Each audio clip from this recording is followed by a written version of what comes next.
a puzzle by Glum Hippo, who also goes by Philip Bloom. The author of this Sudoku is Philip Blume. Let's do the weirdest looking puzzle I've ever seen. This is a Glum Hippo puzzle. Fun puzzle for you today. Glum Hippo. Philip Bloomer, who is also known as Glum Hippo, has been with us since almost the start. Philip Blume. Glum Hippo puzzle. Postcard from Mars by Glum Hippo, aka Philip Bloom. For all the cat lovers out there, we've got Glum Hippo's Astral Cat TM. Wow.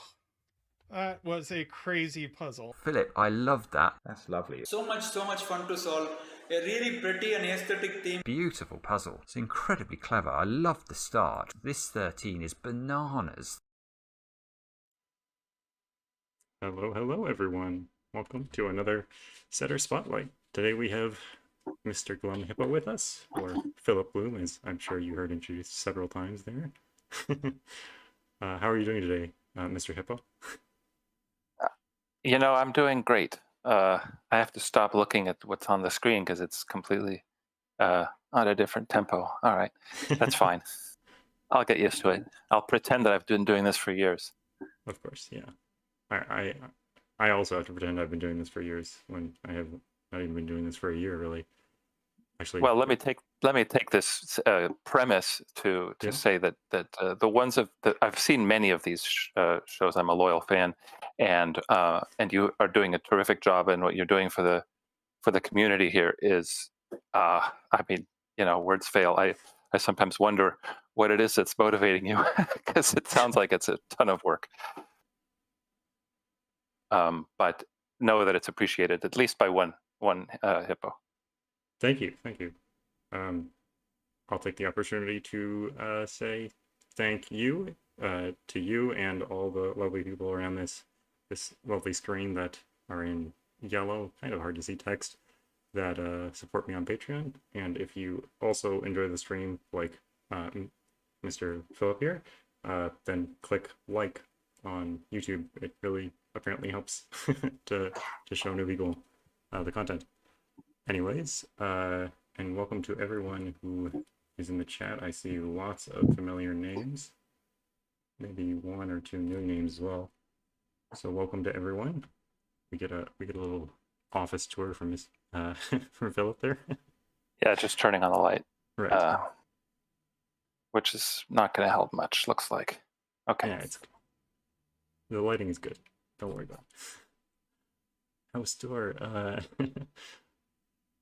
Where are you based? You asked me before the interview started. Where do you live?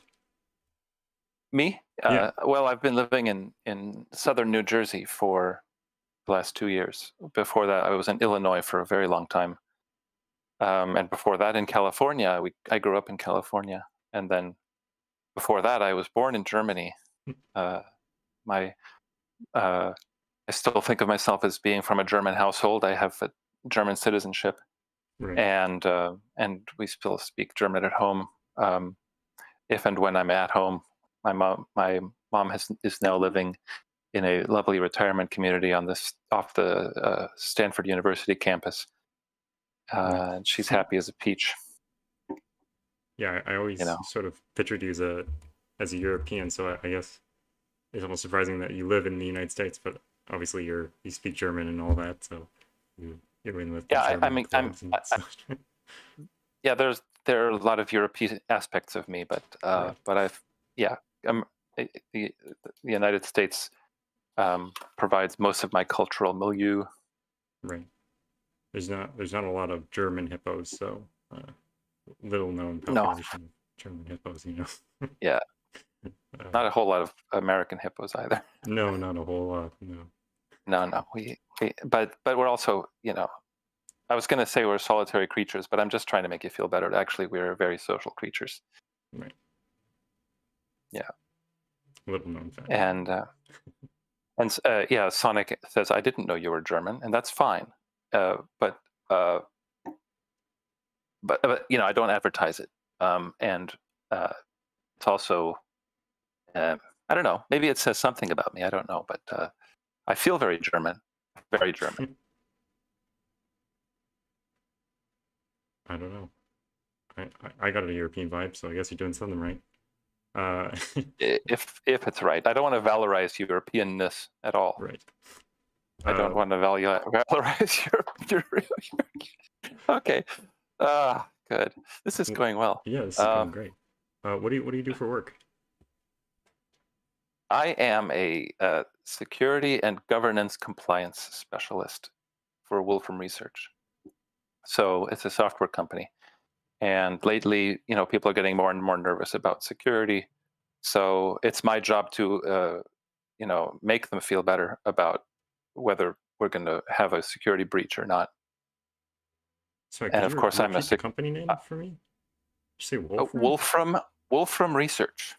Oh, wow. They are the makers of Wolfram Alpha and of Mathematica, which is their flagship. Their flagship stuff is Mathematica, but Wolfram Alpha, I think, is something more people are familiar with. I used to actually work as a web developer for the Wolfram Alpha front end, and so I could probably point out a few features of the front end which I myself put in there. Cool. Like if you ever see a pop-up, a little pop-up window with a little arrow pointing at an image or something, that the way that arrow works with the CSS and everything, that I had to design that. It was kind of fiddly. So those are my claims to fame right there. I've seen that arrow many times on many occasions. So I thank you for your arrow. You use Wolfram Alpha to look at pictures of people? What? No, whenever you have an image and you have a pop-up that says something about the image, it's got a little arrow pointing to it. Okay. I'm thinking tiny little arrow. Arrow. Yeah, probably a different arrow. Yeah. More it's easy to confuse the arrows. Oh, it's yeah. Don't beat yourself up about that. I know you're an arrow connoisseur, so I know you can spot the different arrows, but that's just some other people on here, I have to say. Most arrow puzzles frighten me. Right. Yeah. Oh yeah, people are sharing what they use Wolfram Alpha for. How well do I know Ed Pegg? Hey, I know Ed Pegg a little bit. He is marvelous, and he's also marvelously strange. One time, he wanted to submit a Sudoku for CTC for consideration, and they did feature it. But he said, "Hey, how can I submit this?" And I said, "Oh, okay. Here's their email address." But by the time I sent him their email address, he had already sent them. He didn't need me to tell him how to send them a submission. So, but I love Ed Pegg. I don't know him as well as most people should. To use the word love, you have to know somebody a little better than I do. So I'm just. Sonic, you need to just Google him, I guess. No, Ed Pegg is an expert in games and he's created a lot of the so-called Wolfram demonstrations, and he's also an expert in optimization. Is just a general kind of genius type.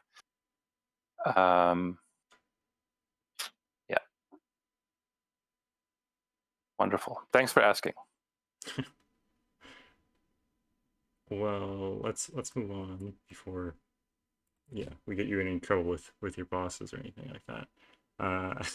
Yeah, I'm off the clock. Don't worry. I don't think I've said anything incriminating, but I do say we have very good security. We do have very good security. So I guess in a way they should be happy that I'm on here publicizing how incredibly secure Wolfram Alpha and Wolfram Mathematica are.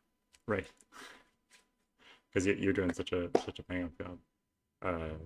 Thank you, and we don't store personal data anyway. So even if we have a breach, all they're going to get is how many times you've asked Wolfram Alpha the product of 2 and 2, which is quite embarrassing for some scientists. Let's be real. Hello to Timberlake and Panthera. And a few other people who have said hello. Mixo, Andrew S. Arcus. Yeah, hello to all of you. Okay, let's go for a strange question. If you had to create a new color how would you describe it, and what would you name it? A new color.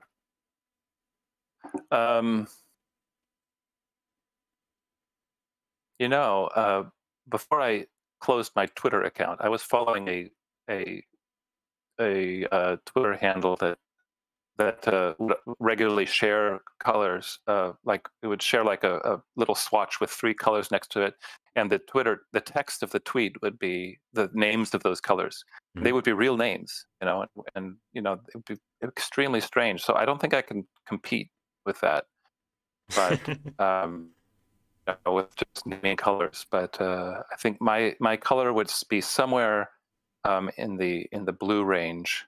Okay. Just a little bit toward green, so that about 30% of humans would call it green. The ones that are not color vision impaired, okay, would call it green, and it would create an argument about whether it's blue or green. Lovely, yeah, that's a great idea. I think there are definitely certain colors that are designed to do that, like turquoise or something. Mm-hmm. That are meant to evoke green without really making it acceptable to call it green. Yeah, exactly. The other one is the orange, salmon, or pink debate, whether it's orange or pink, because some people see certain things as more orangey, but some people see them as more pinky. And I think that's where salmon came from. Salmon, the word salmon. No, or the fish. The fish came from that controversy. Yeah, that entire controversy from it. Yeah. Fish emerged. Yeah. The fish was born of the controversy, not the other way around. Exactly. Not the name of the fish, obviously the physical being of the fish. Yeah. The whole species. Yeah. How do you balance puzzling with other things in life? Because clearly, I would imagine that job keeps you pretty busy, huh? Did you really just transition from talking about colors to talking about my personal life? Yes. That's something I do every day. How do I balance? Well, I mean, Sudoku is kind of my personal life anyway. It's like it's not like the sum and total of it, but I have a kid who's 15. He doesn't want to hang out with me. My wife is very busy. She's a professional.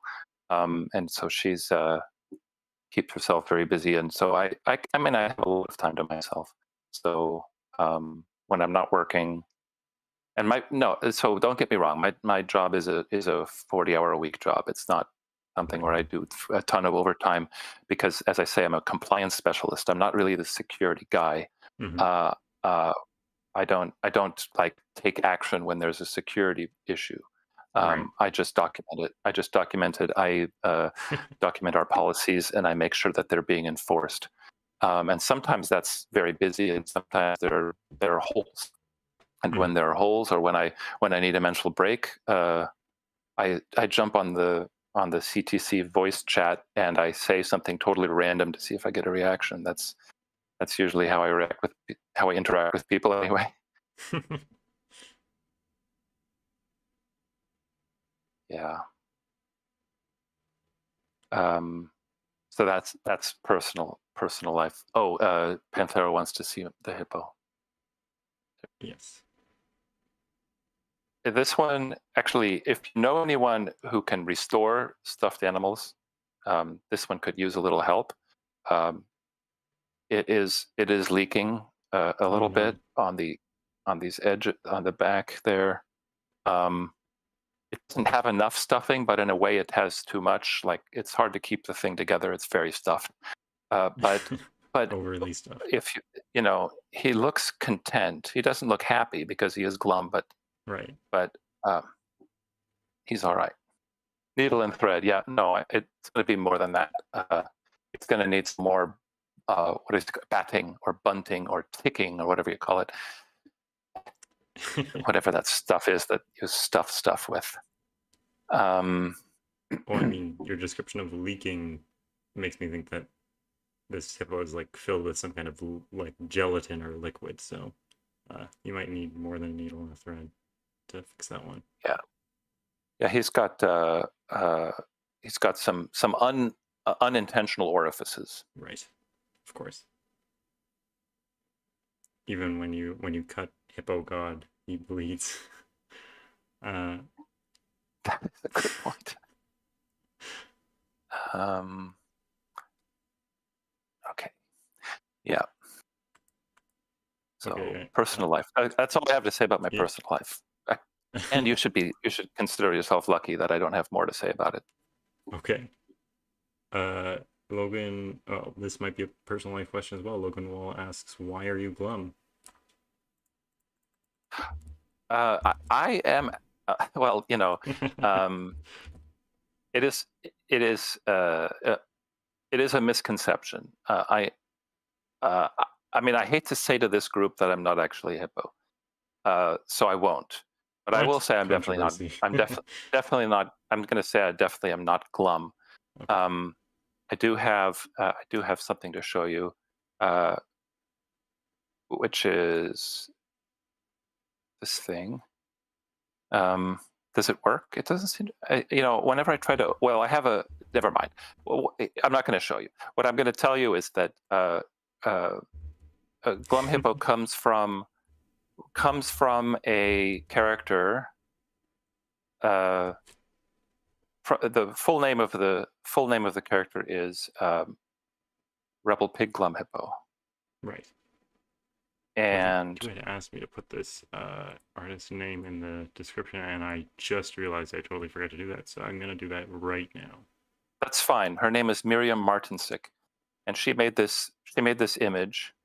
This is two sides of, and I don't want to say this is like two sides of my personality, because my personality has way too many sides to just be encapsulated in two random animals. But the one on the left is Rebel Pig, and the one on the right is Glum Hippo. And I reduced that. I abbreviated that to Glum Hippo because I thought it was enough, and I felt slightly more kinship with that one. And the two words together, Rebel Pig, Glum Hippo, are an anagram of my full name, which is Philip Georg Blume. Georg is basically the American name George without the E at the end. So Georg, like Georg Friedrich Handel or Georg Philipp Telemann, and I'd like to think that I was named after Georg Philipp Telemann, but I don't really have any specific affinity to that guy. So yeah, Rebel Pig Glum Hippo is an anagram of Philip Georg Blume, and I have a sort of GIF that I generated on the anagram.org website, which you can do, that basically animates an anagrammatization of things. But I can't show it here because my computer isn't letting me. Anyway, so that's what I have there. Close this again, and I'll stop sharing my screen for now. Oh, infinite screens for a moment there. Hi, Axon. Yeah, we don't want to. We don't want to. Maker study. We don't want to confuse people. Yeah, you see the interstices of this production.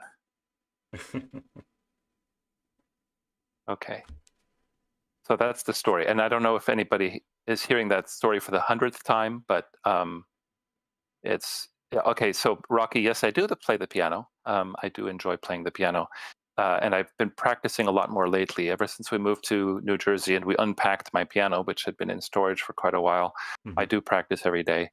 We have this little game where I, when there's a lull in the conversation, I ask my son to pick a number between 1 and 48, and then he picks a number between 1 and 48, and I play the corresponding prelude and fugue from Bach's Well-Tempered Clavier for him. Although some of them I play a lot more poorly than the others. So that's one of our little activities.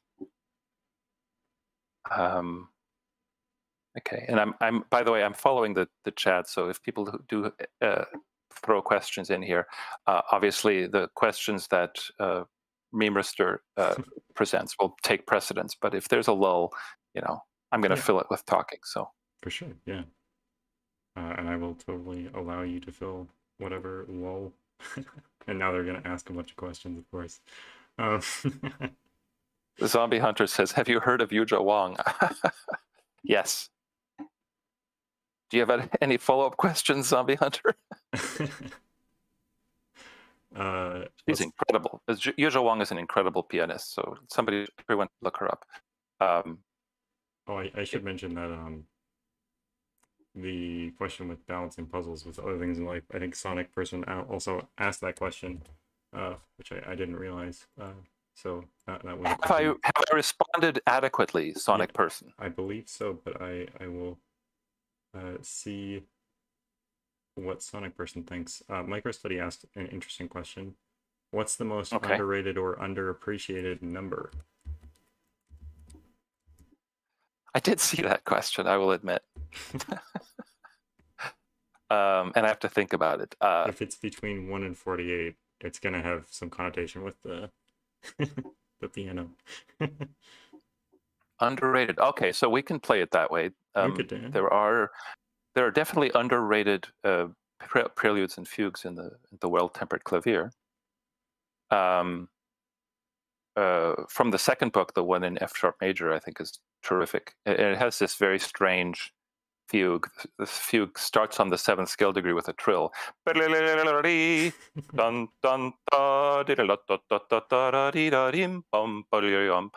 that it's just a funky piece. But I was so the way that it for you to begin scatting. Bach's music is best scatted. Okay. Yeah.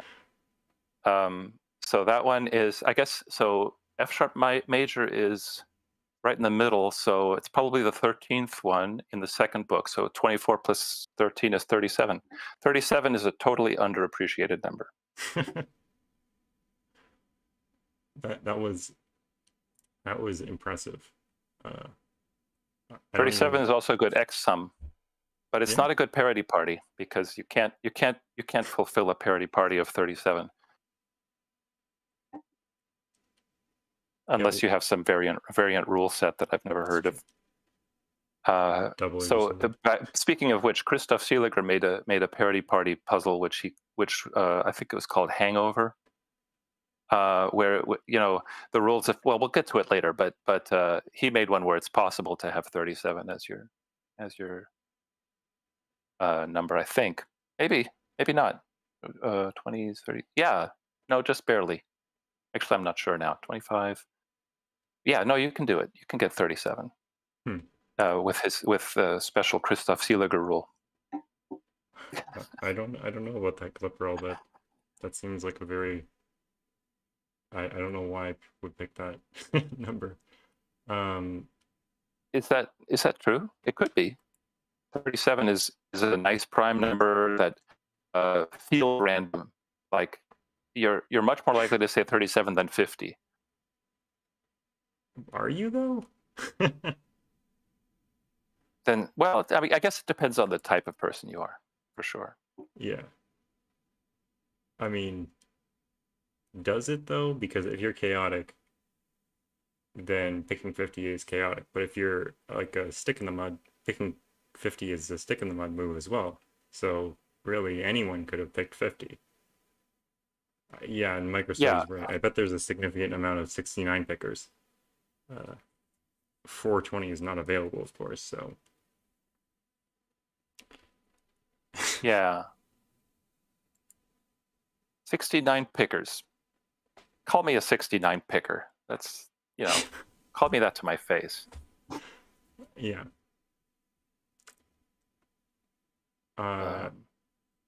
Do you have an unusual skill or talent that you'd like to share with us? I mean, obviously the piano stuff is quite interesting. Oh, pretty good. Okay, yeah, excellent. That was incredible. I've never seen that done before.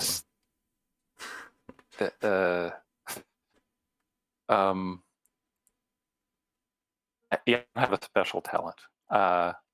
I think playing the piano is not a special talent, and it's especially not in my hands. Yuja Wang has a special piano talent. So there. it's good. It's a good question. Thank you. If I think of anything, I'll bring it up later. Okay. Yeah. Your special talent. You're saving secret for a more important occasion. Right. I got to keep some of the content in reserve. Right, that's true. Of course. Daniel Silverstone had asked, is mud A, glorious, B, unique in its ability to cool blood, or C, both of the above?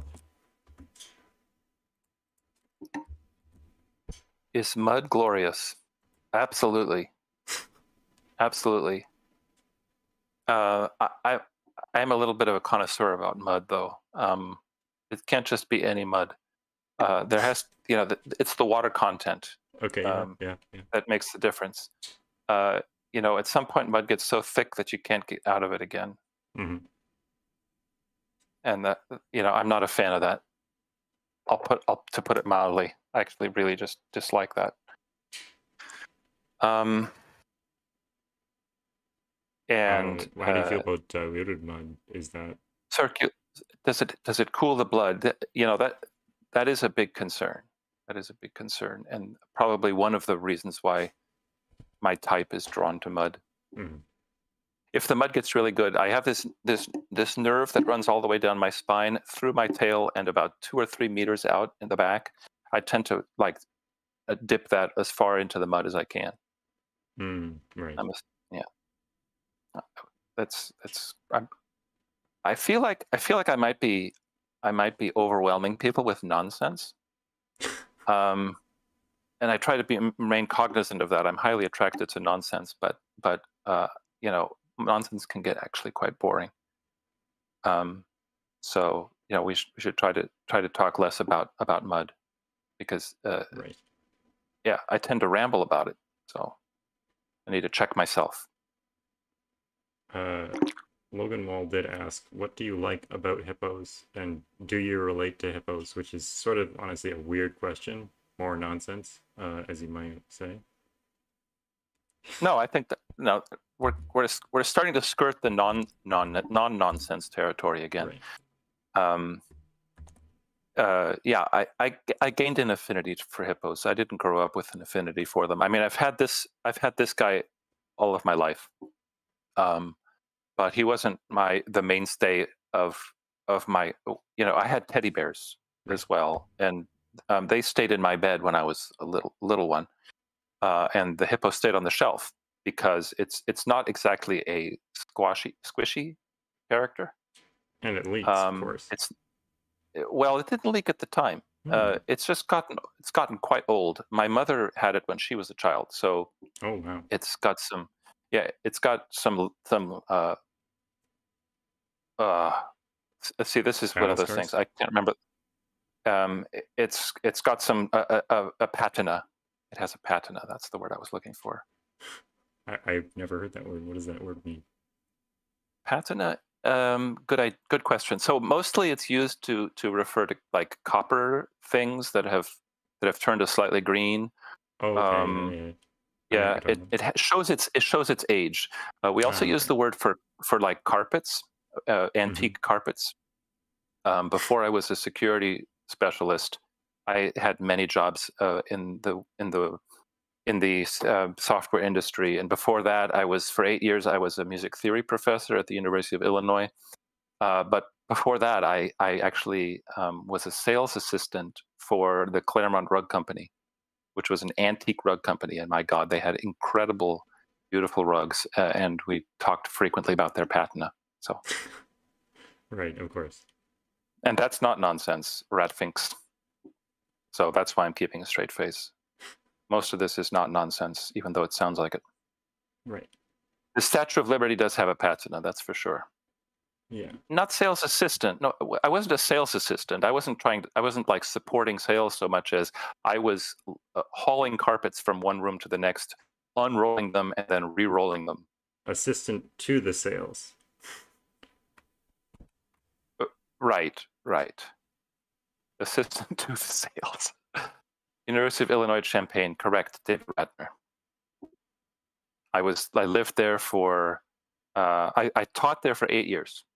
And then I lived there for another, oh my God, it's frightening.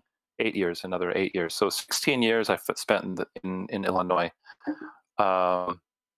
Is Champaign the name of the And town? Urbana-Champaign is the name of a sort of pair of cities, a kind of twin cities situation, but much smaller than St. Paul and Minnesota, Minneapolis, excuse me. If you make, I really enjoyed living there, and there are some very nice people there. But now, as I say, we moved to New Jersey to be closer to my in-law families, and couldn't be happier. We have a nice little house. I look out on my street. I have my own little office, which I'm sitting in now, and good stuff. I can't complain. Next to the metropolis of Rantoul. Yes, exactly. Rantoul. We almost bought a house at Rantoul, but it was just too off center. It's too far away. And I'm not making fun of Rantoul, although Zombie Hunter is slightly taking a dig. It's beautiful country, although it's very flat, incredibly flat. And when our son was growing up, his name is Lardvark Joe on the CTC Discord, but he's left it by now. I thought you meant in real life, and I was like, why would you do that to him?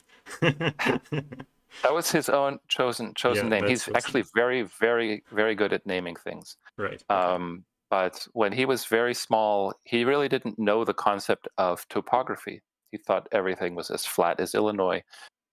We came to visit, I think, my mom in California, and he saw sort of the foothills off in the distance for the first time in his life. And he thought it was the beach. He thought it was water off in the distance. He said, take off my socks. I want to go to the beach. It's a good story. That is unusual, but yeah, that's very strange. Yep.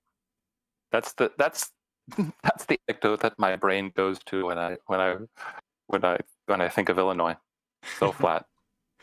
I have to ask you one more question about hippos, and I don't know if it'll translate to anyone else, but have you seen the house hippo commercial? The house hippo? Yeah. No, I think that's a piece of cultural lore that I need to familiarize myself with urgently. It is a well-known commercial from, I want to say, the early 2000s in Canada. Look it up. House Hippo commercial, Canada. It is brilliant. Okay, do we need to watch that right now? Potentially, but I don't want to get like copyright strikes. Okay, let's forget. I will research it on my own time. I would definitely watch the House Hippo commercial and review it with you right now, but I don't know. Honestly, I don't even know what the commercial is for, so I don't know what company would be maybe suing me. Or trying to remove the thing. Yeah, certainly. If you're going to get sued, you probably don't want to get sued by a company where you don't know what the company is. Yeah, I don't know what they do. So, all right, let's get into puzzles. Oh, we're already 30 minutes in. How did we do that? Let's Nonsense. Like I said. Let's start at the beginning. So, what was the first puzzle that you ever set? Okay, so I put a puzzle into LMD about, 3 years ago? About 3 years ago, I posted Parity 1. That was my very first puzzle that I posted. But I mean, the origin of that is a little bit obscure because, and I don't think it's all that worth telling. I don't know how I got to the idea. I like the idea of edge clues, right? I liked sandwich Sudoku, for example. And yeah, so there it is. That puzzle, I don't recommend that anybody try it. I think the idea caused a little bit of a splash on LMD. People were very interested in it, and they followed the subsequent puzzles, which I think eventually got a little better. They didn't... they didn't really get really good though until a bit later. Parity 3 was the first one that was featured on CTC, my first puzzle to be featured on CTC.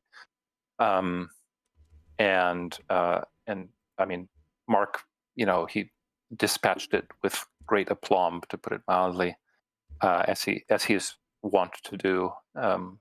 Did a marvelous job, and I found that very encouraging. So I just kept going. But you can see from those first few puzzles, I kind of posted them all in rapid succession before I recognized that it might be better to slow down a bit.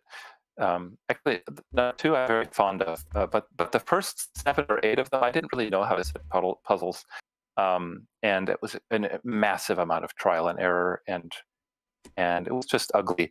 Before I realized that what you should do is solve as if, set as if you were solving. That what people say, right. And that's what most of us do, and so on. These were all just a massive trial and error. So there's one called Vortex Temporum.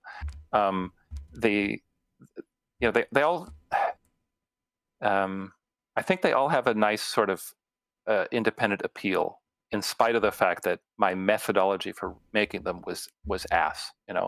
I just have a lot of patience, and a tremendous amount of patience. I have more patience than most people, and so this puzzle I actually enjoy. I think people should solve it.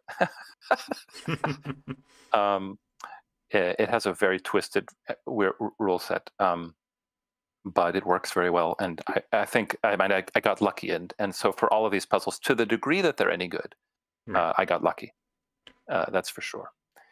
And then I did what most people do, which I started making puzzles from first principles, as it were. Right. But that was a bit of a transition.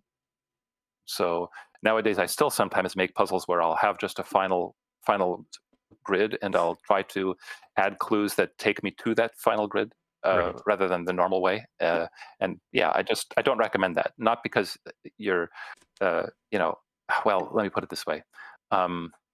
You're certainly never, no matter what you do, you're not guaranteed a good puzzle. Yeah, right. Definitely. But there is no approach to making puzzles where it's impossible to end up with a good puzzle. Yeah. Right. So maybe this is a little bit worth mentioning. Patience is probably the biggest, the most important ingredient in making a puzzle. But if you create a puzzle with basically a random number generator, that has its advantages. It's like, so as I say, I used to be a professor of music. I was very much, I used to teach 20th century music, and we had units on aleatoric music. And aleatoric comes from the word alia, meaning dice, in other words, chance music. And the ideas, or like the structures that composers came up with using chance operations, right? Obviously, a lot of it sounds random. Right. But as a composer, I incorporated random chance operations into my process, not because I uncritically accepted whatever the dice gave me, but because it exposed me to ideas that I wouldn't possibly ever have. And in fact, taking random generation strategically to maximize your chances of surprising yourself is actually a skill. It's a skill that goes far beyond flipping a coin or pulling out yarrow sticks or rolling dice. And that's something I would like to advocate for. Like, when you create a puzzle from your break-in idea, and then look for the next clue that would help you move the puzzle along in a compelling way. That is a very good way to create an interesting puzzle, but it also might be a very good way to create a boring and predictable puzzle. Sure. It's not guaranteed. Nothing is guaranteed. But if you can find ways to surprise yourself in the process of creating a puzzle, you'll probably come up with something that keeps you engaged. If nothing else, it keeps you engaged in the setting process, and it keeps you curious to come back for more. Yeah. So, and it's a terrific way to distract yourself from the rest of your life. Yeah. Well, lots of people who we interview here just say like, oh, I just like start drawing something in the grid and then see what it does, and then if I don't like it, then I get rid of it, which is similar to the idea of putting in something random, and so seeing what it does is just, oh, I have no idea what this will do, but let's just see what it does, and then maybe it'll be cool. And it's a good way to randomness is certainly analogous to just drawing a pretty picture and then creating something using the thing you've drawn. Except if you have something that's visually compelling, that's it probably has slightly more mileage than just a bunch of random numbers. But every one of these Parity Party puzzles, well, no, there's some exceptions, but many of them, they start out with 2 or 3 numbers that I have no idea what those numbers are going to do. And then something cool comes out most of the time, to be honest. Right. And then if I have the additional patience, I'll just erase those numbers and see what happens if I use different ones. But one thing Clover said in her presentations is, ideas are a dime a dozen. If you don't like a particular idea, you can always replace it with another, or you can put it another way and say, if your first idea is probably not that much worse than your second idea, if the first one isn't so great, there's no reason to think that the second one is going to be much better because you've spent more time thinking about it. I'm probably talking myself into a knot there. That's I'm not going to be able to back up. But if you take nothing else from this conversation, randomness is underrated. I'm going to move to something that might be a little bit more boring for some people, but I want to know, how did you set the early puzzles? Because they're clearly not set in like F puzzles or anything. Did you use spreadsheet or on paper or in Microsoft Word or something? It was made on paper. Yeah. And then they were drafted, I should say. Okay, they were drafted on paper. Okay, yeah. And let's see. Let me just turn off some of their devices here, I guess. I don't know. No worries. Maybe. Yeah, I don't know. I don't know why you're having glitches. They were set on paper, and then I put in the arrows and the numbers and everything in what's it called? The like, not Photoshop, but a preview, like Mac preview, right? Where you could edit photos. I would edit the photo and put in the numbers as text. I mean, it was all incredibly tedious. Not so much tedious, but just it makes me look like a Luddite. I having said that, I adopted F puzzles pretty early on. I mean, you clearly have patience if you're putting into image editors and stuff. So. Yeah, and that's my composition training. As I say, I used to be a composer, and all of my scores, all my music scores, I made by hand, and I made the parts for the instrumental parts by hand as well. So I am accustomed to basically, turning my ass into a pancake on a chair until I'm done with things. So. Dedication. Yeah. And as a corollary, I should say that the automatic solver part of F puzzles or Sudoku Lab or something, those are tools that I rarely rely on to ensure, to move my setting my setting phase along per se. I usually, if I use them to ensure uniqueness, but I don't. I don't say, okay, what does F puzzles give me at this point, or what can I do now? That tends to. I mean, I'm attracted to that as much as anybody, but it tends to. It doesn't yield better puzzles. Let's put it that way. I've used it in speed setting competitions, but it's not always helpful. Yeah. Sometimes it's not always conducive. I think the word I'm looking for is conducive. Conducive, yeah, that's a good word. I would definitely agree. So when did you get your first CTCPG? You mentioned that it was Parity Party 2, right? 3. Yeah. 3. The one with the puzzle with the chromosomes is what they called it. Right. I mean, Mark is such a terrific person, don't you think? But he solved that puzzle, and he takes every puzzle that he's given to him with absolute. He shows such enthusiastic admiration for it, and he basically makes the whole process highly addictive. Like I have to have another puzzle featured by these people. It's so gratifying. I mean.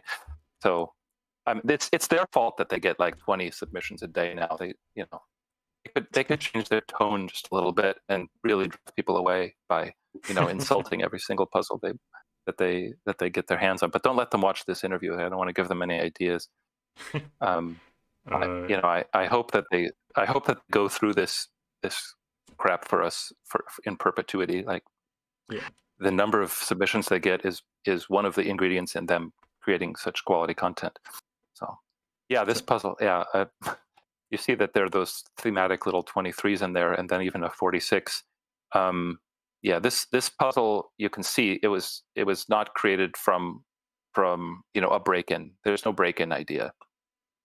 I really scattered random numbers around, and then those lines that you see, I put those in later to force the solve a little bit. But the scattering, the numbers in the grid, I can't remember exactly, but there's a lot of randomness that generated this, and a ton, like a disgusting amount of trial and error. Just because I, it's not that I didn't know any better, but like I just was so bored of the idea of like starting with a break-in idea. I would rather have my Sitzfleisch tested than have a break-in idea and then go from there. Just. I like that you say you felt like you were bored of having a break-in idea. This is your third puzzle. No, I was bored with the idea of a break-in. I didn't even like. Okay, that makes sense. Yeah. And again, I'm not dissing that method. Yeah. And I, as you can see, if you go into the Discord archive, I've got over 160 puzzles in there. Many of them were done that way. So I don't want to like. Tallcat, I think, was asking, and you're probably going to get to it. Is how would you describe your style? What are some hallmarks of your style, or something like that? Yeah, we can go to that question right now. Actually, if you were headed there, I was going to say, I don't think I mean, even in the way that I interact with people, I'm very self-conscious and try to I try not to like pigeonhole myself in terms of my behavior. My puzzles, what they have in common is that there's a value system, and that value system is this puzzle surprising me? Is this puzzle offering some interesting surprises? Or when I look at the puzzle initially, so as I go through the puzzle, do I encounter things that I didn't think I would encounter? So I particularly like, for example, that a puzzle that has arrows, consists of arrows, ends up you need parity arguments in order to solve it. Right. Or Abed Havila made a beautiful Renban puzzle with stripes of 3. Remember, and anytime you have a stripe with a Renban stripe of 3 digits, it's divisible by 3. and he was using the leftovers to create the break-in. Of course, Simon saw it right away, if you'll remember. But that's for me the kind of a very high. It's very high on my list. That puzzle by Abed. And speaking of style, we were just talking about Parity Party. You'll notice that pretty much all of the 27 Parity Party puzzles that I've put on LMD, they have an extra constraint or something. There's always an interplay between Parity Party and something else. The first, what I want to say is the first pure Parity Party puzzle was made by Christoph Seeliger, because he decided he wanted to have one in the German Sudoku Championship, and so he made a training puzzle. And I want to show you that just real quick. And then this is still answering Tallcat's question. I'm going to share my screen again in 5, 4, 3, 2, 1. This is Christoph's puzzle. Okay, so this is the first Parity Party puzzle with nothing but Parity Party clues, and as you can see, it's completely symmetrical. And the reason that I am drawn to this puzzle and that I would like to think that my style is influenced by a puzzle like this is that the way to get into this puzzle is the initial the first digits that you get from it is what's surprising, because Parity Party, of course, is as I have implied, it's an edge clue, right? And you think of that you're going to be working in from the edges, and these numbers are sufficiently middle-ish, except for the 6 and the 5 and the 8, I guess. They're sufficiently middle-ish that you can't really start trying to figure these out from the edge. Especially 15 is about the least useful Parity Party clue. But the way that this puzzle works is these even numbers over here on the sides, they are always per force starting with odd numbers and ending with an even. So those will all be even. And it turns out that due to the law of leftovers, your first digits that you're going to get are in the middle. Right. Yeah. You're not going to get any digits in the edge, let alone in the corner boxes. The way this puzzle solves is, I hate to spoil it for people, but I really haven't. You'll find out if you do solve it yourself. I think this is, if I could say this is my style, this is definitely my style of puzzle. I really enjoy the big surprise that comes from trying to solve this one. Christoph, in general, is just a marvelous resource. I'm going to share. Okay. Yeah, I don't think anyone can argue with that statement. Yeah, and I should say, well, I'll get to it. Never mind. But yeah, style. So some of my puzzles are created using random principles. Some of them are created with a creative break-in, and some of them are created with a design in mind. Like what you see on the right side of your screen, you see the 5, 6, 7, 8, 9 in arrows. I forget what that puzzle's called now. All of a sudden, it's got a name having to do with mushrooms or something, or some kind of microorganism. But that puzzle, it just started out as those arrows coming out of column 5. You see the one I'm talking about? Yeah, I see. On the right side. Right. Yeah, I forget what the puzzle's called now, unfortunately. Yeah, I don't remember either. But off the top of my head. Yeah, those. So I would say it's kind of the word style isn't a very useful way into describing my thought process. Let's put it that way. Okay.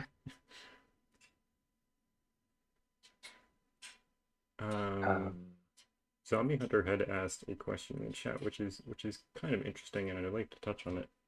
He said, Tom Brady allegedly feels empty after winning many Super Bowls. What would you say to setters that feel the need for a CTC feature to feel validated? How do you deal with great puzzles being ignored? Oh, yeah. I definitely can empathize with the desire to see your puzzles featured. I definitely can. And it's no accident that I've made so many. I mean, you know,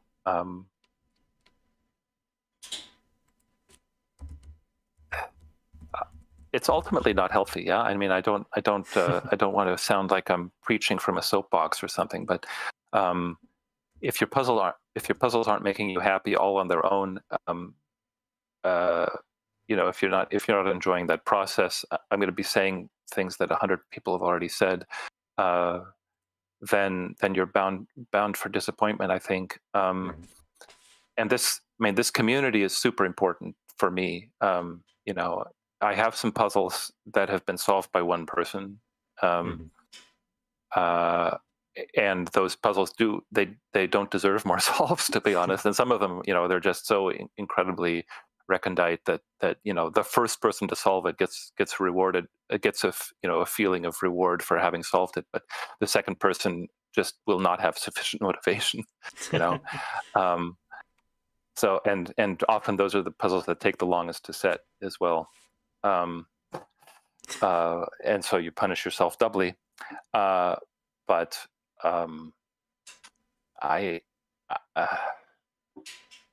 yes, I mean, I don't know what sort of resonances are, or what implications, there are behind Zombie Hunter's sentiment. Whether there's a kind of low-lying sense of grave disappointment or whatever, or whether he's really just speaking for other people.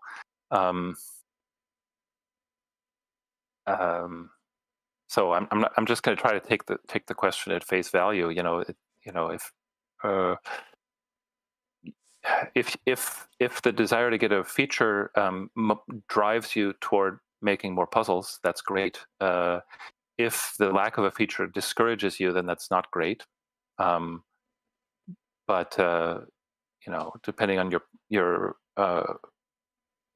it all depends on your personal mindset. For me, if I don't like to get myself down. I'm not naturally glum. Right. And so if a particular thought or a particular way of thinking about things is getting me down, I try to think about it in a different way. For example, gosh, I haven't had a feature in a year or whatever. That's like, what is that cause? It's causing me to want to really make a nice puzzle that is worthwhile. But I mean, I don't know how productive or how healthy that is. It really depends on the individual. Find what motivates you, and more importantly, avoid what demotivates you.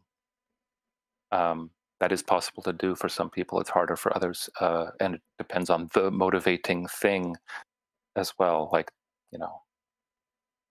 some people have a lot of trouble letting go of particular things or particular thoughts. I definitely empathize with that.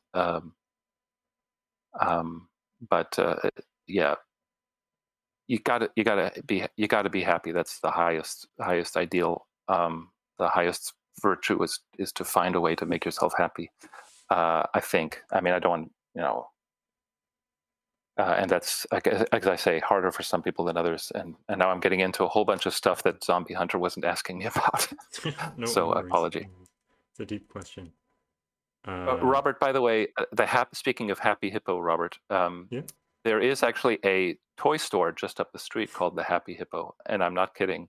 I've been called Glum Hippo long before I moved to this town, but when we saw that toy store, I realized that there was a certain amount of karma involved in living here. That, or someone is watching you, I think. Some toy store. Zombie, if you want me to elaborate, Zombie, on that question, then shoot me a DM, I guess, because yeah, I don't know if you're just being conversational or because it can be a heavy subject, especially if because there are a few things like CTC has a tremendous amount of influence on our mentality in this community. And it's mostly for the good because Simon and Mark and their testing pool and all of the other people associated directly with the channel are, real humans. They're real mensches. I bet there are a handful of people who don't like them, and that's fair. But they really are a great influence on the community. But they're also an overwhelming influence on the community. And they, the two of them alone, and their, relatively poor administrative skills, they can't keep up with that community, right? And more power to them. I think they should be concentrating on making their content, but they really try very hard to, make the whole community feel validated and healthy and well. But they, they can't possibly keep up, and make everyone, give everybody the showcase that they want. But they're quite fair. What am I getting at? What's my point? My point is, the whole community, as a not just the two of them, is where the happiness lies, is in interacting with a whole bunch of different people, and the features are, and it's easy for me to say this, the features are an icing on the cake. Yeah, I definitely agree.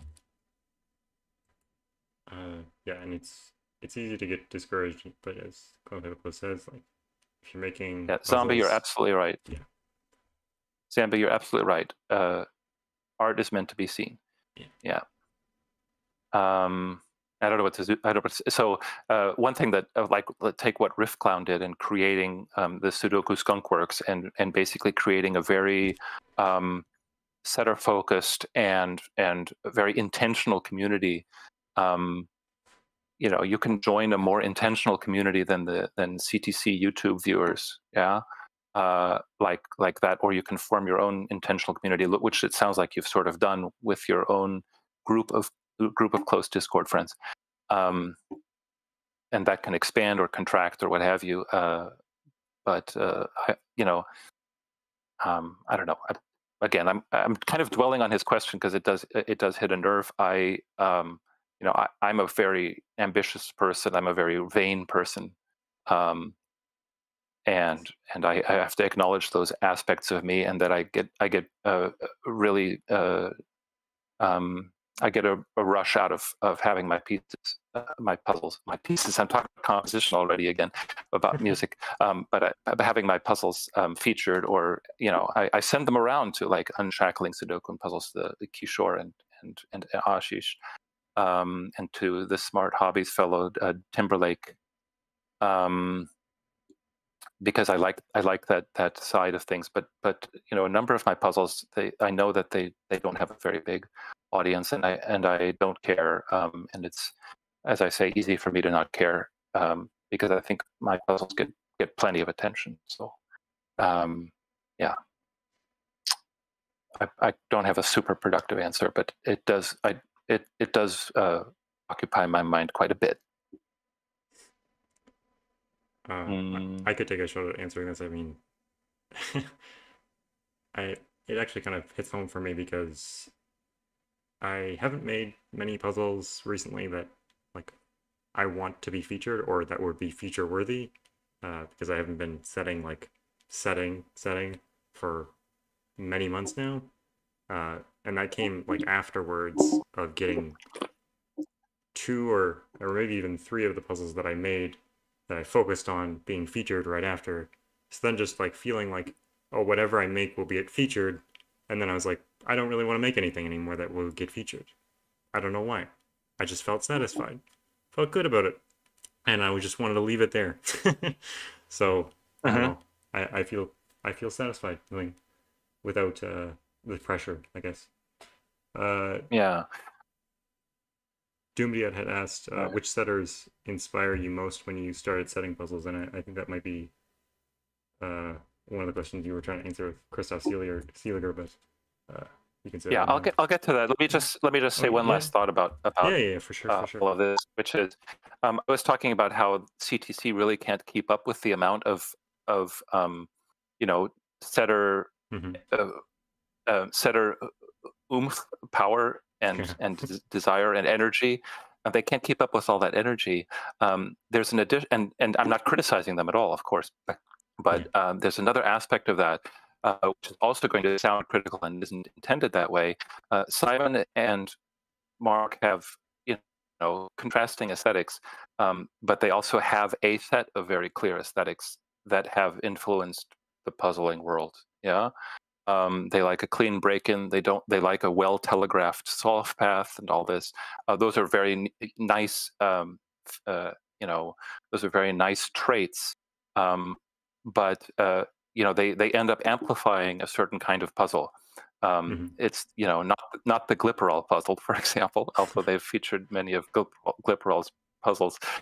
But you get that feeling you get from a Glipperall puzzle where you're stuck in the middle and have no idea where to look next. That is a wonderful feeling, and it's a feeling that Simon, I think, largely doesn't enjoy, unless it happens to also be a puzzle of great quality, like what Glipperall provides. There's always a balance to be had.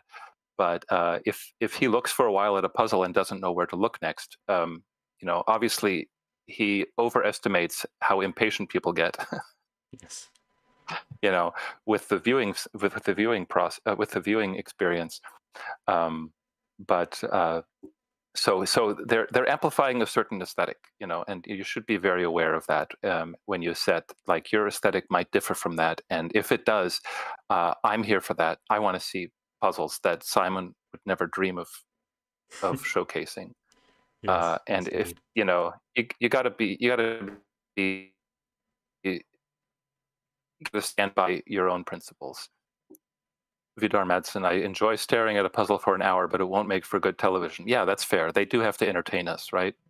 But a puzzle where you're completely overwhelmed by your inner thoughts that you can't verbalize doesn't make for good TV, but it might make for a very good puzzling experience. And to be fair to Simon and his worry that viewers won't enjoy, I think YouTube does contribute to that worry, because it reminds you often that 30% of the audience stayed after the first 10 seconds. You're doing so good. It says things like that, sure. which are just insane things to say to people. So I can totally understand why Simon might think that people are gonna leave if he pauses for even a moment. Yeah. I don't know what his life is like, of course. Yeah, Kakuro Loop still is one of my favorite puzzles that I've ever seen. That's a wonderful, wonderful piece of work, Tom. And yes, so you're touching on something there, Tom, which I should mention. When I when I first started setting puzzles, it was just before the CTC boom, really. And so, it was back when they were getting maybe 5 submissions each day instead of 20. So I think I'm a little bit slightly deeper in their consciousness than most people, because I've also written to them a ton of emails. I've written to them very often suggesting puzzles, and I would say that they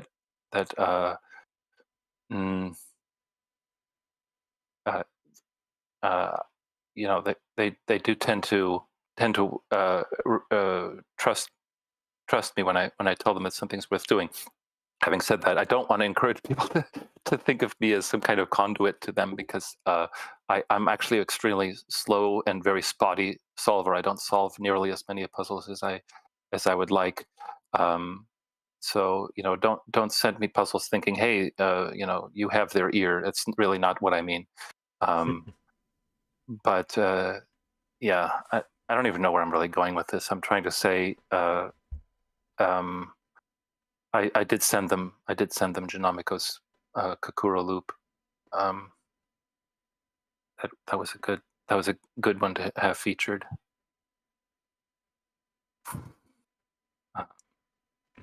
Do you want to go to the DoomDI question? Oh, maybe. Yeah. I'm going to scroll up so I can see it. Yeah. He says, which setters inspired you the most when you started setting puzzles? Yeah. Well, okay. So I've come to puzzle making the way that I came to music as well. I had very abstract ideas of what it could be, and there weren't per se conscious influences. Not because there weren't composers whose work I admired, but because I was fairly convinced that I wasn't going to be able to recreate the effect that those people had, or that they created. So for me, music was something that was very, very primal and inchoate, and I had to like shape it from the ground up. That was my mentality. And the same goes with Sudoku. I don't want to say that I don't have influences, or that that particular puzzles weren't valuable to me, but I don't look at puzzles and say, oh, I want to set something like that. Again, I've set many puzzles, so there are exceptions. But Parity Party, like I said, and this is true with my musical work as well. My best works are things where I don't know exactly how they came about. They just come out of this sort of primordial soup of ideas, or I just wake up and say, I want the 23 on the to the left of row 4, or what have you. And so there's a ton of serendipity. So I mean, it sounds a little immodest, and I mean it in exactly the opposite way. Richard Stolk and Christoph Seeliger were really big names for me, but I didn't imitate them because I didn't think that I would be able to match the original. Like, it was just not going to happen. I needed to go my own way, so I didn't emulate. And that's not me being Robert Frost. That's just me, just being realistic. That's what I'm trying to say. Yeah, that makes sense. I mean, I think you can be inspired by someone without emulating their work, I guess. Yeah. Okay. Then my inspirations are real Shaggy and Richard. Okay. And also the way I got into puzzling in the first place was these books of kakuro puzzles that were actually mostly computer generated, and I love kakuro to this day. And I was moderately excited about classic Sudoku, and when I discovered killer Sudoku, I realized, wow, that's just like kakuro. And so that's sort of how I got into the CTC YouTube channel. They have exactly one video about kakuro from that time, where he didn't even solve a kakuro, but he shows a screen capture of somebody solving a kakuro really fast. And I remember the first email that I ever sent to him was an email saying, "Do you guys ever do kakuro puzzles?" And he said, "No, our interface doesn't really allow it." And by now with Sven's software, it certainly does allow it. But the point I'm trying to get to finally is that kakuros by totally anonymous puzzlers are what got me excited about Sudoku. So I don't really think of authors. At the time, I didn't really appreciate the contribution that human authors make to the whole thing. And so the idea of actual people creating Sudoku was a nice thing, but I didn't really connect it to style per se. Like, I want to be just like that setter. Right. But rather, like they were. I assumed that they were also drawings from some fount of puzzling ideas, and while their tastes might dictate which ideas to take, I didn't really think of that as a stylistic trait or like a personality trait. Right. Yeah, so that's a really thorough answer to that question. I have many puzzlers who I admire, many setters who I admire. Many people who are listening here right now. Yeah, we don't have to walk through all those. I'm sure you accidentally miss something. Yeah, and especially I'm probably going to omit people, and then yeah, exactly. they would be rightly offended because for me, it's not the individuals. Although many individuals have contributed to my love of this community, but it's the community itself and the sort of the whole dynamic, and most importantly, how very different people are from each other. We've got our cantankerous people, we've got our excessively friendly people, and everything in between. We've got our cheerful people, and we've got our glum people, and everything in between. And that's what makes a community actually work, is that everybody still enjoys each other, even though they're extremely different from each other. Clover's here, I see, and she said, "I didn't know you liked kakuro." I haven't actually created a lot of kakuro, but I did create 4 what I call taxicab kakuros, and you can check those out on the Discord archive. Although there's at least one that I definitely don't recommend that you try. I'm still looking for a taxicab kakuro that is approachable. I think the 4th one I made is the most approachable one. But go ahead. Sorry. Sorry. Do you set non-Sudoku very often? No, not very often. I love Country Road, and I love Tapa, and there are many, and there's some that I hate. I just don't. I can't understand Slitherlink. I'm afraid. I love Hayawaki, but I'm terrible at it and continue to be terrible. And that'll probably not change. I can't seem to improve at that.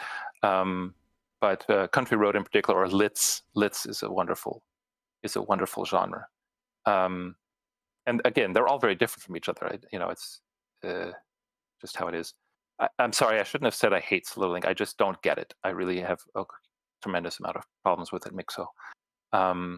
It's mostly pattern recognition. I know that so. Pattern recognition, exactly. Yeah. And I wouldn't say I'm bad at pattern recognition, but when it's a sort of vocabulary of patterns that kind of propagate, I think it's fascinating, but I can't get very very good at it. But yeah, I've made a few pencil puzzles, and they're sort of one-offs. I haven't. Yeah, and I don't think of kakuro as being all that different from Sudoku. So not all that different, really. Mostly the irregular shape, but we have that too. How long does it usually take you to set a puzzle, a Sudoku, for example, from beginning to end? Sorry, I can't really answer that very, very interestingly, because I have puzzles that took me a less time to set than it would take to solve them, and then there are ones that took days of repeated visits. So it really depends, and there's no correlation between how hard a puzzle is and how long it took me to create it, because as I say, sometimes the seed is a random seed, and so I will have something where I don't know what the solution is going to be like, and that it ends up being almost unique except for a couple of things I have to do. So yeah, I can't answer that question very, very usefully, I'm afraid. No worries, that's a good answer. Yeah, you did mention that there are some puzzles that you take incredibly long to set, and then they end up being solved by one person because they're so difficult. What's that like when you end up setting something and not many people want to try it out because it's a difficult idea? Do you feel like you need to rework it, or do you just let it be? I don't ever rework puzzles unless they're broken, or unless I overlooked something. I really do leave them be. There's one exception, and as I say, I've made hundreds of puzzles, and there are always going to be exceptions to everything. But in general, if a puzzle is bad, I just leave it hanging around. I mean, I it's not mine to destroy. Especially if people have already solved it. I'm not going to take it down because what do I? what do I say to those particular solvers? Right. Yeah, leave your bad puzzles hanging. Yeah, Mixo recently solved a puzzle that I called Brood of Thermal Killers. And yeah, I can't recommend that puzzle, but Mixo plowed through it, and a handful of other people have. That's a very good example of a puzzle that is borderline bad. I think the idea of the puzzle is marvelous, and I hope it gets picked up someday. But it's not a very good advertisement for the idea. And Zombie is another person who has solved that puzzle, and I really appreciate him having done so. But yeah, Mixo says 75% of that puzzle was incredible. That's a very nice compliment. But the other 25% is an absolute grind and an unpleasant grind. Everybody knows what a pleasant grind looks like, but that yeah. Oh no. Have you done any collaborative setting? I'm not sure I'm aware of any collabs that you've done. Well, I did a recent one with Gruckles for his his list. Yeah. For his what do you call it, the curated series. But he was the driver of that. It was his constraint idea. He sent me, the start of a grid with a break in, and then I put in the next thing, and it just went back and forth. It went like oil. It was extremely smooth, and there, sort of the lack of friction there probably didn't do the puzzle any favor. Like it wasn't like this great creative meeting of the minds by any means, but we ended up with a nice puzzle, and the idea of expandable whispers is what it was called, or something like that. It certainly has legs, and I think in the meantime other people have picked that idea up. Yeah, thanks, Kodak. It was a good one. And speaking of picking up puzzle ideas, I do hope more people will take up both the Parity idea and the XY differences idea. And finally, the arrows or squaros idea, which I haven't looked at in quite a while. I don't know if people are aware of that one. That's basically an arrows puzzle, except the circled digit is either the sum of the digits along the arrow or the square of that sum. I made 5 puzzles using that constraint, and they all very much they're very similar to each other in the sense that they frighten Kodak. They 2 of them are really pretty hard, but and one of those 2 is almost unreasonably hard. But Squaros 1 and Squaros 4, I think, are very approachable, and Squaros 5, if you get used to the disjoint, are pretty good. Yeah, I just want people to pick up and make their own puzzles that way. I don't think anyone has ever gotten used to the disjoint rule, but no, that's fine. Yeah. MicroStudy had asked, among all the anagrams you've ever come up with, which ones are you most proud of? Oh, yeah, I remember that question. I'm sorry, I didn't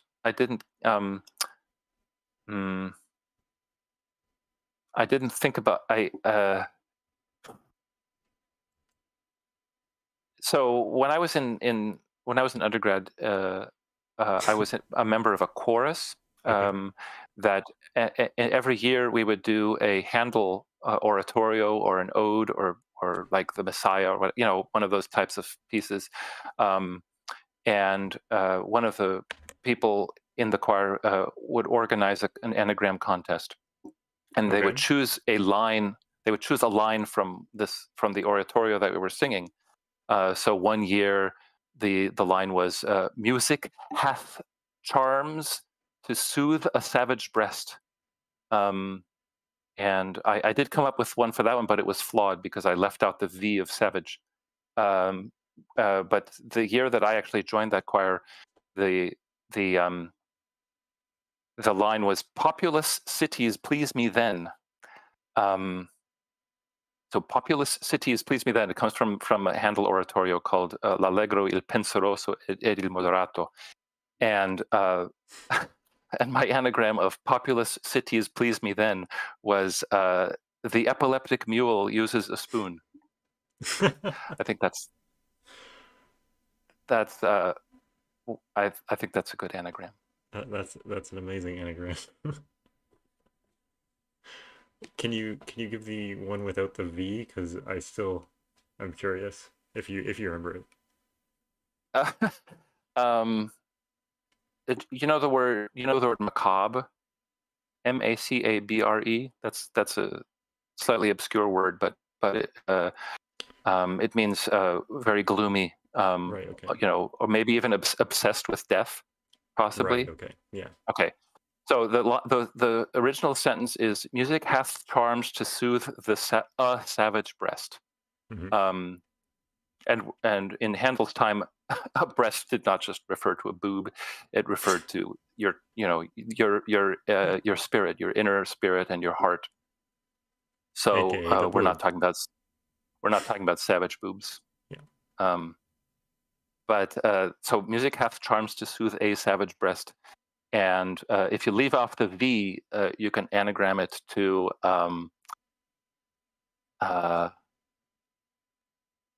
oh God, I forgot it now. The epileptic mule uses a spoon, but that was the other one. That's missing more than just okay. the V. It was right. Missing many things. Okay, it is his stomach hurts, so he eats a macabre goat. Again, the V is missing. Right. That worked out really well. But I wasn't able to participate in that particular. Yeah, I mean, it was macabre, and so he slaughtered it and ate it. Yeah, exactly, Glipperall. Glipperall has more empathy for the goat than he has for people trying to solve his puzzles.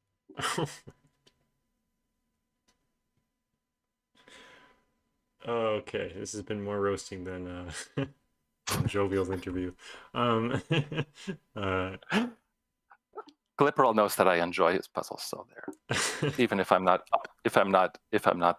their equal. And I really don't rag on Glipperall disproportionately. I definitely have room to rag on other people.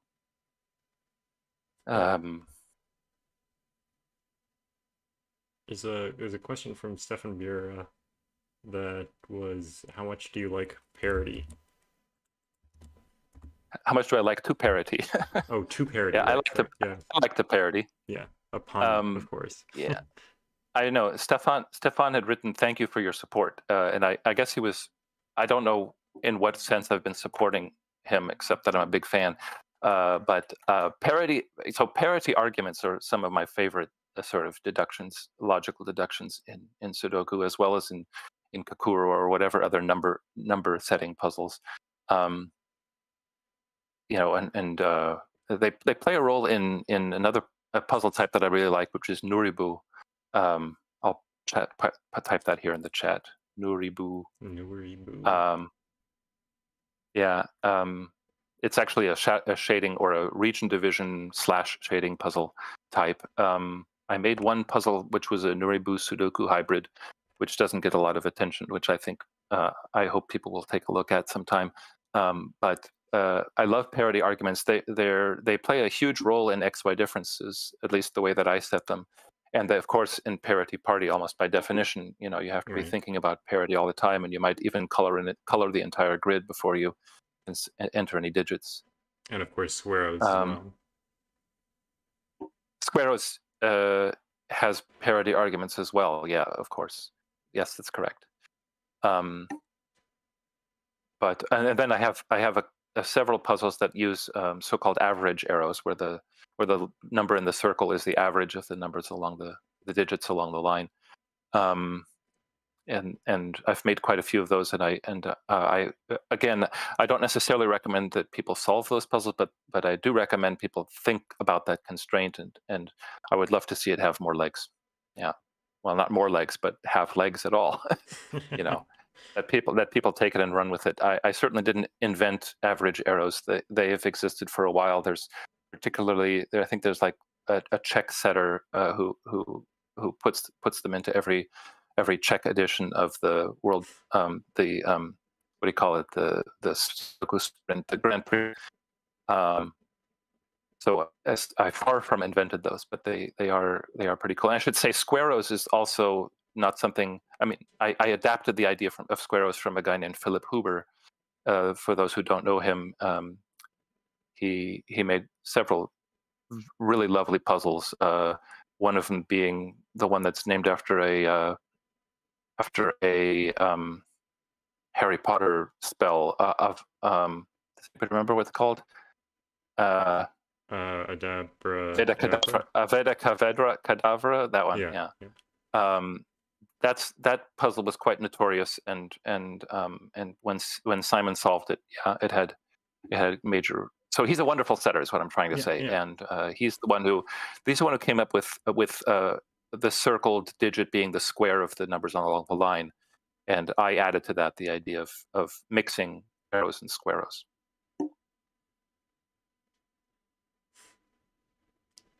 Chameleon, yes, correct. It's feel free to check out my average arrows puzzles. I made about 6 or 7 of them. 2 of them for the German Sudoku Championship, and then a couple of have found their way onto LMD. So let's and some of them are just in the CTC Discord. Say it again.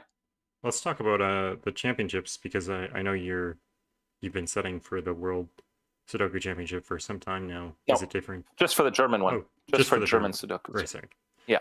Is it different writing contest puzzles rather than puzzles that you would just post on Discord or LMD? Completely different. Yeah. Obviously, you're setting for a different audience. You're setting puzzles where you want to reward people for finding things quickly, right, rather than for finding things that are particularly clever. And so, it's a very, very different bird. And when I first did that, the first set, for 2021, I contributed to the 2021 DSM. I was very much, at sea about how to make it work. And again, like I said about all of my early setting, it was a tremendous amount of just trial and error to try to come up with something that would work for the competition. And I think I mostly got lucky that they were of any use at all. Then in 2022, I made the very foolhardy. I very stupidly agreed to not only contribute to both the qualifier and the main competition, but to collate and organize both competitions in 2022. Wow. And so I ended up contributing a lot of puzzles to both competitions. And like I say, you're just exercising a completely different muscle there to create competition puzzles. Good competition puzzles, they have a different set of criteria than art puzzles. Kodak asked Upthread what the relationship is between puzzles and art. I didn't answer that question yet. Maybe we will get to it, but I haven't. But I would say it's definitely competition puzzles are a different kind of art form, if they're an art form at all. It's your audience expects to actually recognize what they're supposed to do. Yeah.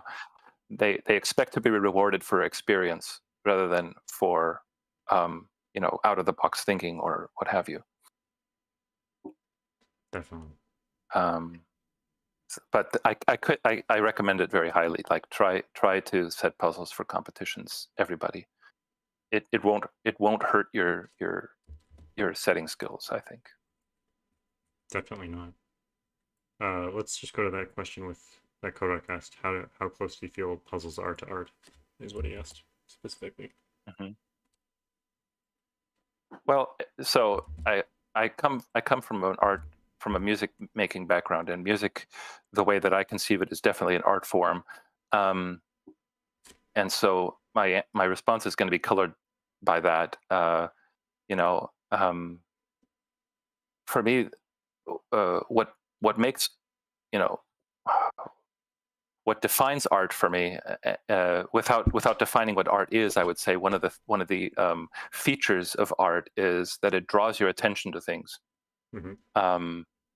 And a skilled artist is going to apply their skill to encourage you to draw your attention to extremely specific things. And the more specific, or the more particularity those things have, the more it's the more it's art, in the sense, the more meaningful that artistic experience is. I think with music especially, you can draw people's attention to, you know, ridiculously subtle things that maybe even defy verbalization. You know, some kind of an auditory phenomenon. You can build your entire piece of music around that one phenomenon, or around that one moment. And the very best puzzles, I think, also have those moments where, you know, oh, hi, sweetie. Those puzzles have those moments where you say, "Oh my gosh, everything was leading up to this," you know, and this is so specific, you know, that a puzzle might point out some. This is something that I think Prasanna is especially good at, and I think he also expresses this as one of his ideals: is that a puzzle communicates something very, very, very, very specific. Yeah. You know. And in a way, I'm also contradicting, I guess, what I said about competition puzzles. A competition puzzle is also at its best when it communicates something extremely specific, but that the specific thing might be far more conventional than in most, you know, the puzzles that you find on LMD, for example. Right. Yeah. So the questions are different. It's an art. It's art in the sense that it calls our attention to really specific things. That's an interesting way to put it. How would you describe your reputation as a constructor? As a constructor, I don't know. I think I'm more interested in my reputation as a human. That people Okay, sure. think they can talk. That people think they can talk to me. People think that like I don't want to, you know, put people off by my personality, but then I also do they think they can talk to you, or can they? I do. What's that? Do they think they can talk to you, or can they talk to you? I hope that they can. I hope that people find me approachable. And as for me as a setter, I hope that and I know this isn't really the case, but I hope that people think of my they come to my puzzles in hopes of being surprised by things. You know, that's my ideal, is to create surprise. Pleasant surprise, I should say. And the side effect is that some puzzles are unpleasantly surprising, in the sense that, you know, they might look easy, but then there's a completely impossible step in them. Those don't tend to survive the testing process, but some have slipped through that. You know, I won't say I regret them, but they're just out in the world. Surprising people in the wrong way.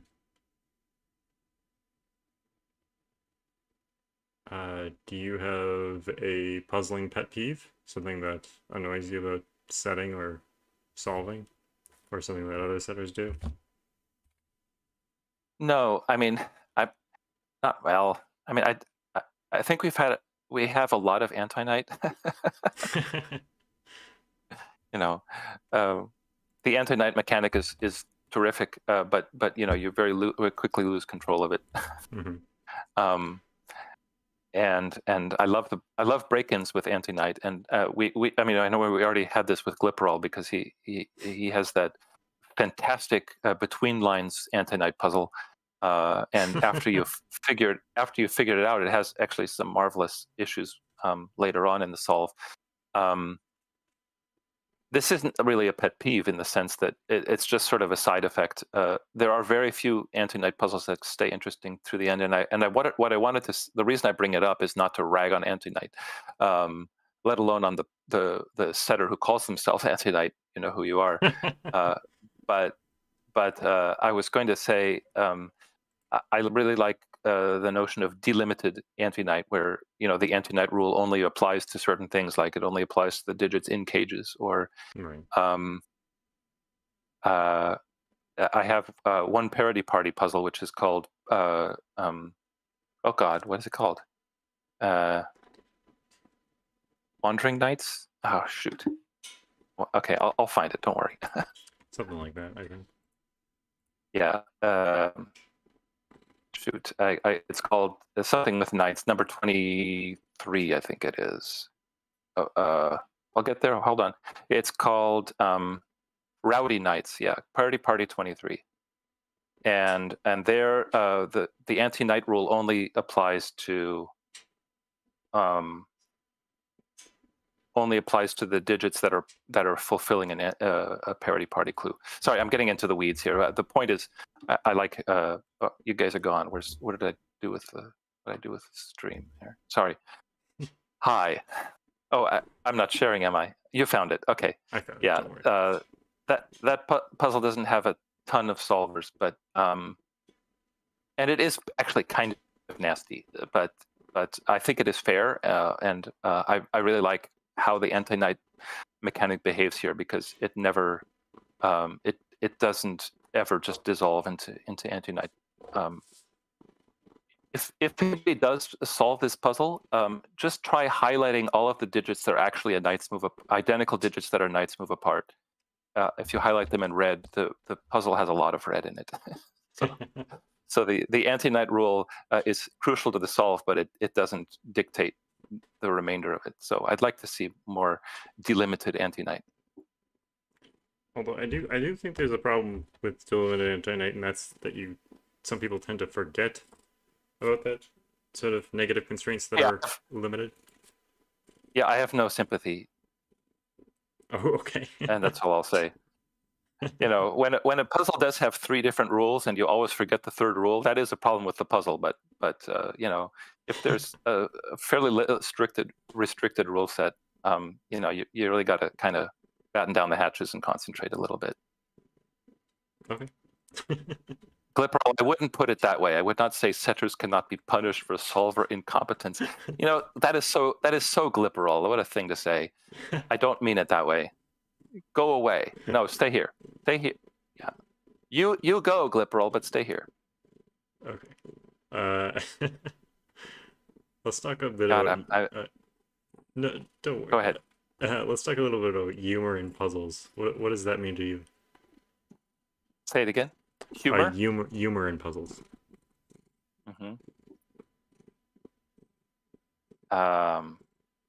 Humor. Yeah, some setters have a terrific sense of humor. It's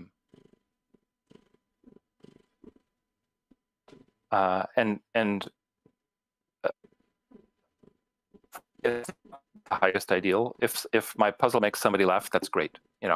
I know that this is something that Clover rates very highly, and she has a very good batting average in that regard, in terms of this aha moment. For me, my aha moments are I like the word surprise rather than humor. Mm-hmm. But surprises can be very funny, but they can also be very astonishing, or they can be very shocking, or what have you. And again, those are exaggerated terms, because a puzzle literally shocking you is quite a feat. But humor is one aspect of surprise, I would say, or surprise is one aspect of humor, or what have you. They are closely knit, but for me, I like the more general. For me, in this particular context, surprise is the more general term. Mm-hmm. Yeah. So do you not find yourself laughing at puzzles? Oh yeah, no, definitely I do. I do find some puzzles very humorous. But with my puzzles, I think with the aha moment is more of the hopefully astonishing, but with a thought-provoking variety, rather than the puzzles that make you go rather than puzzles that make you go ha. Okay. Yeah. Interesting. How do you come up with your puzzle names? Yeah, you know, you'll have to look at specific puzzles. Some of them it's quite obvious, and other ones it's not nearly as obvious. But I did have one puzzle which I called Victor's Xylophone because it uses a lot of X's and V's. But what else am I thinking? I mean, yeah. Yeah, there aren't too many of those that you see up there where the puzzle title is hard to understand. I guess Gray's Anatomy is one that's hard to understand, but it's a tribute to my friend Gruckles, whose first name is Gray in real life, but I hope he doesn't mind me saying that. And it certainly does not have to do with his anatomy, which I am unfamiliar with. I would and not, yeah.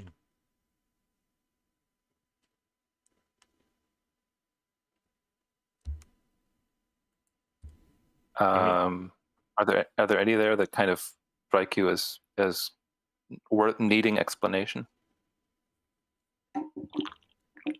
I mean, I have no idea what any of these really mean. I mean, some of them okay. are obvious, but others are definitely head scratchers for sure. Okay.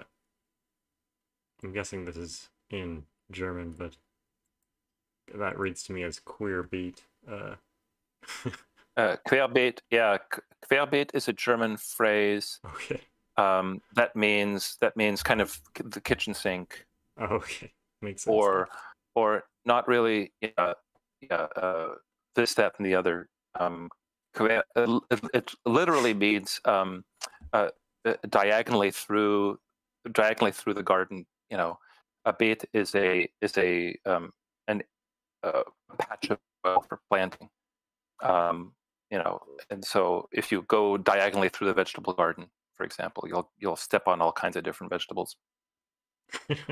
That's an interesting phrase. Yeah, and that's a disjoint arrows and squares puzzle, which is nowhere near as hard as it sounds. So please do solve that one if you like.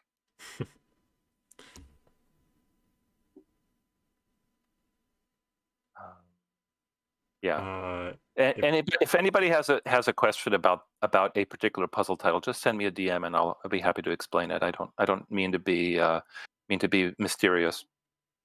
What do you think? Although some of them are nonsensical.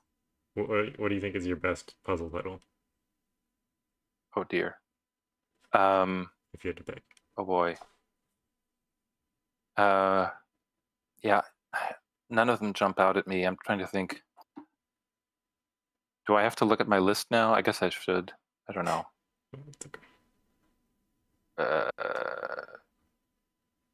I think Room and Board is clever because that's a puzzle with numbered rooms.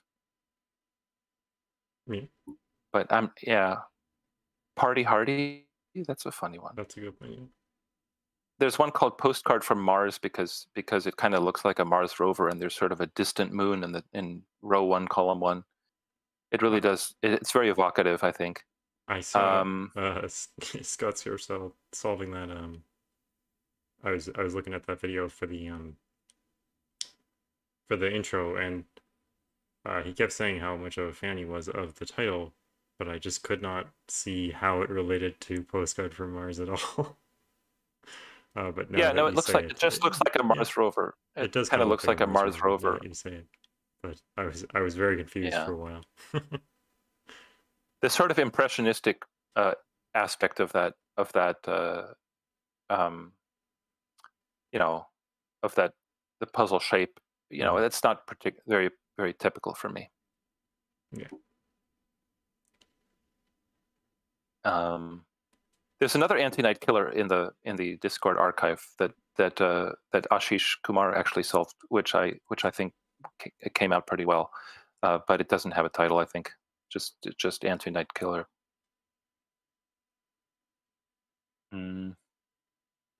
Yeah, titles can't live with them. Pass the beer nuts.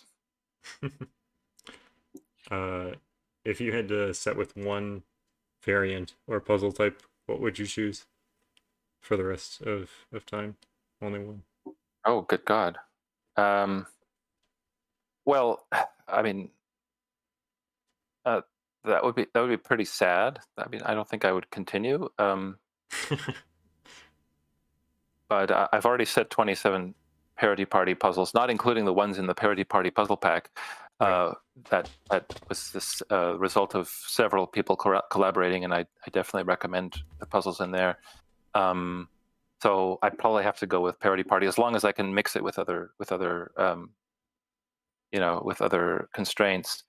I do want to say that speaking of the Parity Party puzzle pack, all of the setters in there are marvelous, and I was glad that Clover could be part of that, and Jovial, and Kolot. By the way, I haven't seen Kolot in almost half a year. I hope he's doing okay. We haven't seen hide nor hair of him. And Edouard Lebeau and SSG. Oh, you've got the list there. I see. And Frostini, Mark Sweep. Have I named everyone? And Prime Weasel was in there as well. That's correct.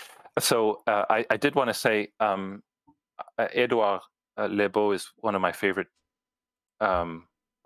constructors, and I was going to make this very roundabout point that the people who participated in this puzzle pack are some of my favorite setters on the one hand, and all quite different from each other. And we know Clover well, and Christoph Seeliger, and Jovi, arguably, we are people who are very well established in the community. But I would say I would include them in saying that all of these people are underrated. Edouard Lebeau in particular, because I want to mention him. I want to highlight him in particular because his puzzles are, they are studiously, unspectacular. They're not spectacular puzzles in the sense that he doesn't create a spectacle. They're easy to overlook, but they have such beautiful logic in them, and a beautifully consistent soft path, and always the clues that he chooses, they do so much work. They're so multi. You'll draw a conclusion based on a particular clue, and then toward the end you'll need that clue again later in a way that I find nothing short of astonishing. I don't know how he does it, and so I would really like to boost Edouard Lebeau, pseudo Connard, and on LMD he goes by Mandourin, Mandourin. I can't spell. There we go. Mandourin, and he has his own YouTube channel where he, again, he has a strong background in competition puzzles. He participates in a lot of competitions. He writes competition puzzles, and that informs his style very much. That, like I say, he doesn't invent a lot of new constraints, although he has done his share of that. But he uses familiar constraints in a way that it's a little bit like Clover in the sense that there's a tremendous amount of craft there, but I say he's very, very different from Clover in a different good way. They're just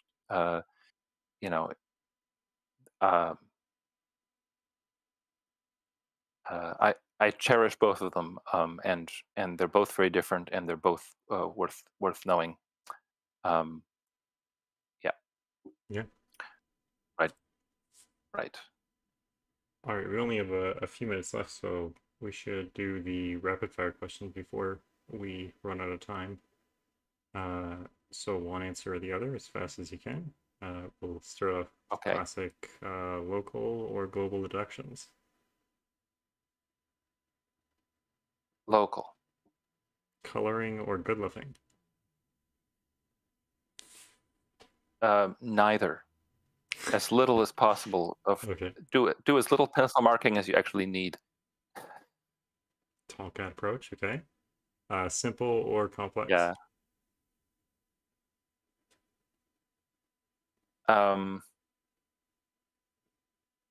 So a puzzle without simplicity. A puzzle without simplicity, I can imagine. A puzzle without complexity, I can't. I don't think it's worth my time. So I would say complexity, but some simplicity has to be in there. Okay. Geometry or arithmetic? Believe it or not, I like geometry. My puzzles are often arithmetic heavy, but I have to admit, a cool geometric is always more interesting than a cool arithmetic one. An equally cool arithmetic one. All other things being equal. Right. Oop! I cut out for a minute, didn't I? Shit. Yeah. Did you get me? It's fine. It's fine. We got what you're saying. Penpa or F puzzles? Sorry, it depends. Now, so Penpa, if you ever have anything on the edge, especially like position sums, that's another puzzle type that I really want to push. Position sums are awesome, but you can't make them in F puzzles in any practical way. Okay, now you'll say that I can't. You can, but it's not great. Let's put it that way. Use Penpa for anything that isn't just a sort of straight 9 by 9. Okay. Especially if you've got like German whispers crawling around on the edges, or arrows that are shooting out into the margin. Sudoku or pencil puzzles?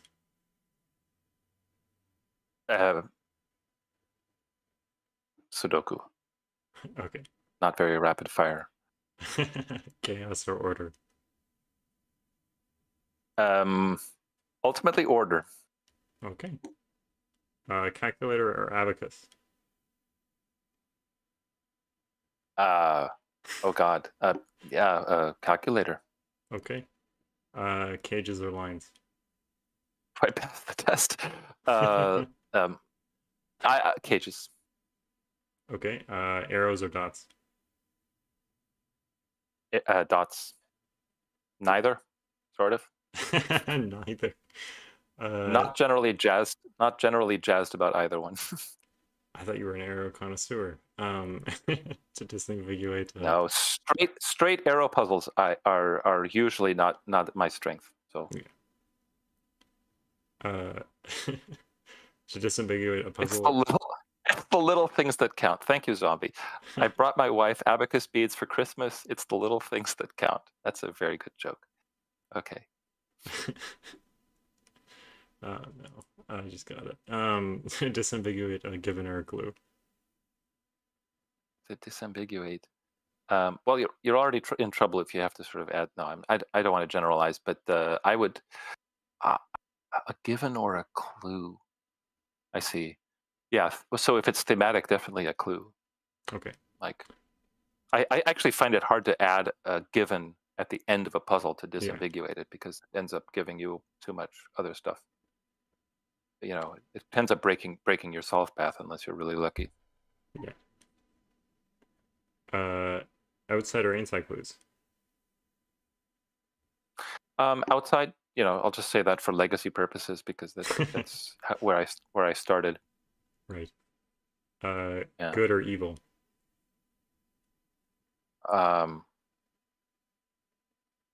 What's the difference?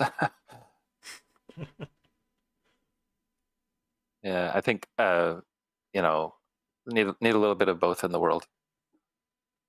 And, we have a perfect universe, really, but that means that there's some evil. Right. Balance. Lawful or chaotic? Am I going to contradict myself if I say chaotic? No. Yeah, I think so. Again, I think there's, we have to think dialectically and say there is no appreciation of order without chaos. That's your final answer? That's my final answer. Yeah, okay. You need a little both. Yep. I love the discussion in the chat. Sudoku needs more villains. Sudoku has enough villains. Yeah, you two argue about that amongst yourselves. Yeah. All right, we have... Zegres has some strong opinions. Okay. Only a couple minutes left. So I'll ask the question that is on everyone's mind. What's a question that you want to be asked, and what's your answer to it? Geez. Was I supposed to have thought about this in advance? No. That's the question. That's the question I'd ask myself. Oh, that's the question you asked. Okay. No. You know, what can we do? What can we do to make this a better community? And I would say, just welcome more people, amplify more people, amplify some of the people you don't like, even or don't think you like, and you'll make this a much even better community than it already is. Yep. Decentralize. Okay. Yeah. Decentralize is a good word. Yeah. Knock down the villains, knock down the heroes, let new people take their spots. Yeah, or get rid of the spots. Get rid of the spots, yeah. There don't need to be spots. No spots. All right, well, that brings us to the 2-hour mark, and it was a pleasure. Well, it felt like half an hour. Yeah, it definitely felt like a very. But that always happens when you let me babble. When I babble, time slows down for me. So, thank you. And do you know who's up next? I would like to say I did, but I forgot. So okay. shall I announce them? Yeah. We had Belzita last time. Yeah. And then and that was marvelous, by the way. I really enjoyed that. But next time, and I do mean this quite literally, we're going to have Niverio as the feature. Those of you who don't know Niverio, he regularly streams his puzzle solving on Twitch. He is an absolute delight. When you comment on his Twitch stream, he reads out your comment and laughs at it, even if there's nothing funny about it. He's a kind man. And he lives in a city that I really like, and that I'd like to visit again someday. And if I visit it, I hope that Niverio is still there. Niverio is one of the few Sudoku villains. Oh, sorry, Zegris, I can't agree with you there. He's not a villain. Maybe he wants to be one, in which case, yes, he's absolutely a villain. Let him be one. But he's a tough cookie. He'll solve a level 5 difficulty puzzle any day. Yeah, definitely. He's more of a Sudoku firefighter, I would say, trying to put out the fires all day. Anyways, yeah. Thank you so much, Glum Hippo, for talking to us. And Clark wants to say goodbye to everyone on stream. Goodbye. Look at him, he's waving or making bye, kneading bread or something like that. But yeah, meow. Thanks everyone for hanging out. Like the stream if you enjoyed, or the video afterwards, and have a wonderful rest of your day, rest of your week. Bye. Don't be glum. Yeah, don't be glum. Take care.